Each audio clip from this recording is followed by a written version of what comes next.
Hey you guys, good morning. So real quick video. This video is to tackle a topic that's very touchy and hard to speak about.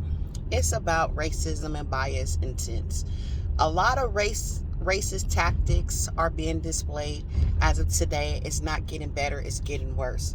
And I know it's hard to believe because we felt like we overcame a lot when they conducted the Black Lives Matter movement in retaliation or in reaction to the George Floyd case.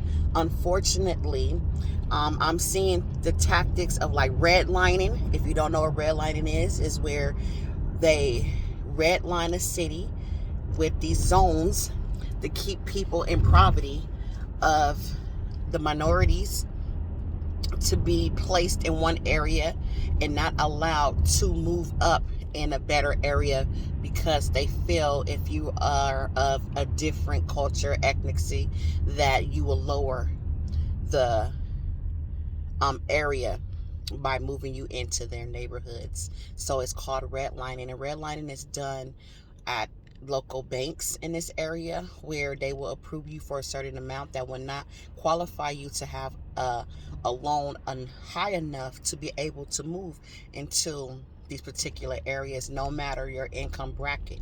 It's based off of color scheme that's done behind closed doors. Okay, so the reason why I'm bringing this up because I know certain people that have been experiencing that's African American, and this is just the stories that I'm hearing. Now, if there's other people of color that are having these tactics done against them, please feel free to speak up or drop a comment so we can talk about it and see what's really going on. But there's two different stories that I heard from personal people that I know in my circle that was trying to get approved for these homes. Okay, making a fair amount of income. One family didn't even pass the pre-approval um application, and pre-approval is something simple. It's not saying you can go get the house, it's just telling you the amount that they will qualify you for according to your credit, according to your income. These people kept getting the runarounds to the point where every time they turned in their pay information, the person goes, "Oh, I'm on vacation, I can't help you right now." On top of that, so the person goes, "Okay, well, let's just switch somebody else." So they pretend like they're switching somebody else, and this person never came to help. Kept calling and asking them what's going on, how can we submit this information. Okay, and they still go, "Oh, submit it through our portal." When you go onto the portal, the applicant's information was still in there saying pending. Pending usually means like they haven't been reviewed yet. Okay, so then time goes by again, and these people are being patient. Then all of a sudden, the person comes back again, and you're asking them like, "What's going on? What's have you got it?" "Oh, I'm sorry, I haven't had a chance to do it because I'm on vacation again." Okay, so that don't sound like bias intent. Because these qualification, y'all, should take less than 2 weeks the most. You can do a pre-qualification yourself online nowadays, so it's no excuse.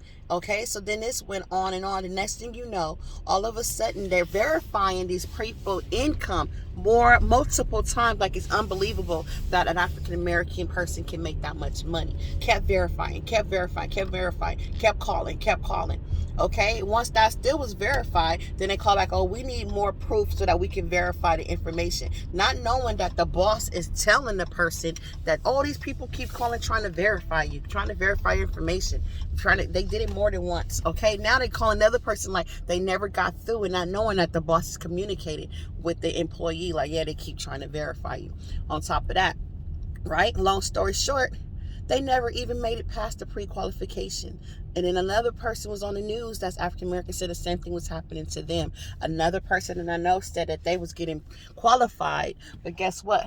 For almost $100,000 less than the area that they needed to move in. So what that puts them in the community of low poverty, where low poverty is still what the higher crime rates, where majority of these people are living. Okay, so you can't tell me that this is bias intense. Okay, also, you guys, I was hearing about this doctor who went to cash her check.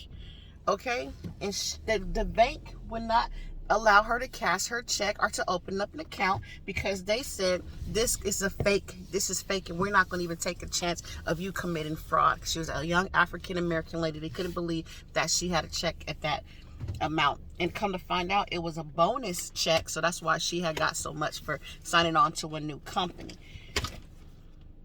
So we have to do something about this. And the reason why I brought this up, because there's so many African American people that's quick to go against each other. It's time for it to stop. It's time for us to unite as a unit. The good versus bad, period. Is no color lines no more. We gotta wake up. Just like those people that are getting targeted. Targeted people are white. Targeted people are Asian. Targeted people are black. Okay? So with that being said, it's time to realize the truth around you and do something about it. And we can't be in denial and saying these things are not happening, because a lot of times, unfortunately, if you are targeted, these things have been happening to black people for years. So we don't even know the difference between what's being targeted, what's not, unless we see the other tactics displayed about color, sinking, people blurting out things that was said behind closed doors. So I'm just talking to you guys to put this on a platform, because we need to really look at the world around it and help each other. Talk to you soon.